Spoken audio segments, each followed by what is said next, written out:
Now look, I have two visitors in my house. One is a Catholic priest, the other is a Muslim. And I'm thinking I can get the Catholic priest and convert him to be a Protestant.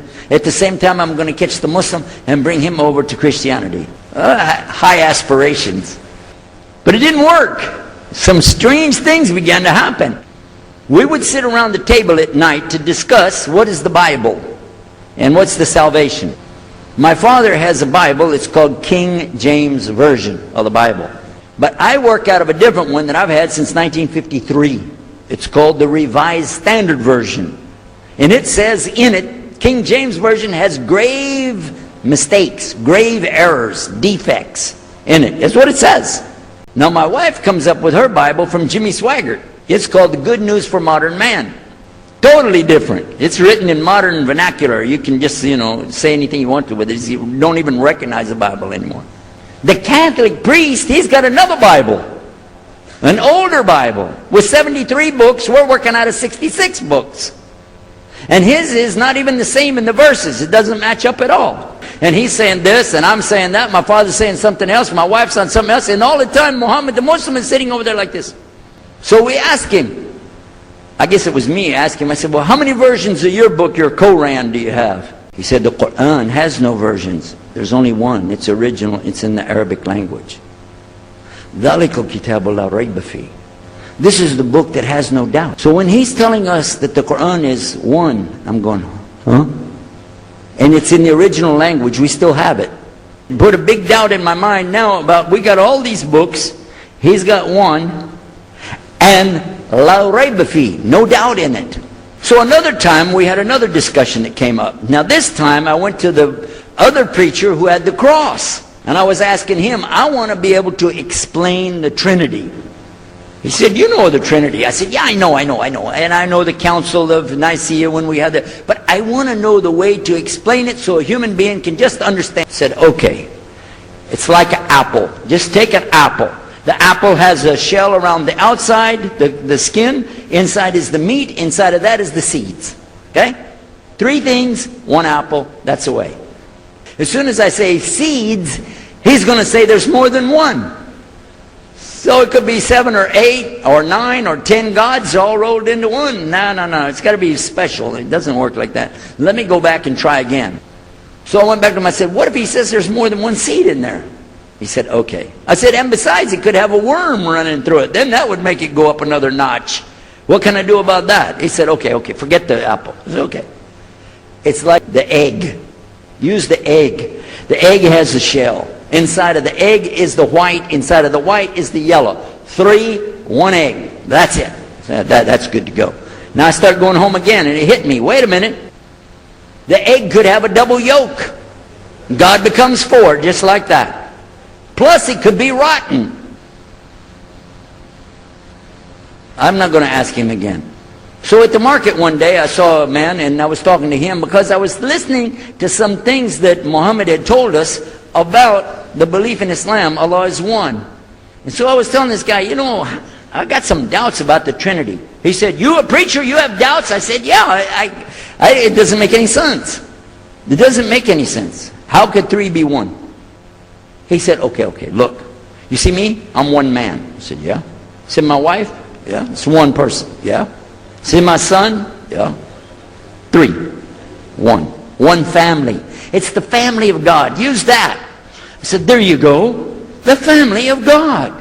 But worse, they could get a divorce. You want a God that can get a divorce? And I don't want a God that could have a worm in it. I don't want a God that can be rotten. And I don't want a God that can get a divorce. I want to explain this Trinity the right way. So we ask Muhammad, we say, okay, what do you say about God? What do you think he said? Bismillahir Rahmanir Rahim. Qul huwa Allahu ahad. Allahu samad. Lam yalid. Wa lam yulad. Wa lam yakulhu kufuwan ahad. And he explained it something like this. Say he is Allah, the unique, not like anything else. He's eternally sought after by his whole creation, but he doesn't need the creation. He's not the father of anything. He's not the son of anything. He's not like anything. And he is unique. Ahad. Boy, that's exactly what I already think, but I can't admit that. That sounds too easy.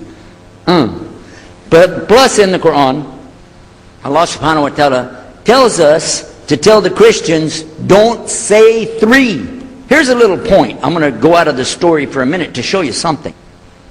Nowhere in the Old Testament, the Torah, or the Zabur, the Psalms, or the Injil, which is the New Testament, nowhere in the Bible do you find the word Trinity. Not once. Not once is the word Trinity. But it's in the Quran. We have it in the Quran. It says, Thalath. Tell them not to say Trinity. But they don't have it, and Allah said, don't say it. Guess what else? The word Bible is not in the Bible. Bible is from Greek. It means biblios, or book. Book. People of the book. So we found in the Bible a shortage. They're talking about it, but the Quran is explaining it. I found actually in the Quran, I can explain the Bible much better because it gives me the things I didn't know how to explain. So then in my mind, look what I did. I started realizing what he was saying was true, but I never admitted it. Instead, I was taking this and mixing it. And when I would go give my next talk, I would say, so and so and so, and I would use what I learned from the Quran to explain what's in the Bible. Some of the people liked it, but some of them didn't. Because when I began to talk about salvation being based on what? And the Bible tells you in there, there's no Savior except God. It says it real clear. Jesus is not your Savior, God is. Now we come to some new thing. The priest asks the Muslim, can I go to your church with you? The mosque. He said, sure, come on. Well, he went and they came back. So he took the priest aside. Come here, come here. What do they do? What do they do in there? Tell us, what do they do? Do they like kill some animals, or what do they do in there? He said, no, they just stand there like this, and they pray, and they leave. I said, what? They pray and leave? He said, yeah. Okay, what kind of music do they have? He said, they didn't have any music. No music? How in the world are you going to worship God without music, man? So then the priest asked again another time. He wanted to go back to the masjid again. Is on Medina Drive in Arlington, Texas. And that's where they were going to, because we were living in Midlothian, just south of Oak Cliff and south of Dallas. So they didn't come back. All night we're waiting. What happened? Very late they came back. And when he came in, I looked. There's Muhammad. I recognize him. Who's the guy with him, though? He's wearing a white dress like this. Has a white pillbox cap on his head. And I looked at him and I said, Pete. His name was Father Peter Jacobs, but we're not, Catholic, so I don't have to call him Father. I said, Pete, did you become a Muslim? He said, Ashhadu an la ilaha illallah, Ashhadu Muhammad Rasulullah. So it was still in my mind, and I was thinking, what am I going to do? This is too amazing. Now here I'm preaching to the people, and I'm trying to change what I'm saying, and here's a priest just became a Muslim. But inside, I could realize I had to make some changes. To me, that's what I need to do. There's the problem, it's inside of me. Within a few minutes, it became clear what I needed to do. I talked to my wife, I talked to my father, I made a bath, and at 10 o'clock that morning, in Midlothian, Texas, I went in front of this man named Muhammad, and this new man named Yahya, who used to be the priest, and I said, Ashhadu an la ilaha illallah, wa ashhadu anna Muhammad Rasulullah. Immediately after that, my wife did her shahada. Ashhadu an la ilaha illallah, ashhadu anna Muhammad Rasulullah. A few months later, my father did his shahada. Step by step by step, we saw so many people enter into him. We wanted to tell the whole world what is Islam. We wanted everybody to know the real Islam. I said, how could this escape our knowledge? How could we not know about this great and wonderful thing called Islam? Communicate the true message. If the people don't want it, that's your choice. That's their choice. Allah will not ask you if they made shahada, but He will ask you if you delivered the message. It's not guidance from me, not guidance from you. It's guidance from Allah. Allah guides whom He wills. And whoever He guides, they'll be fine.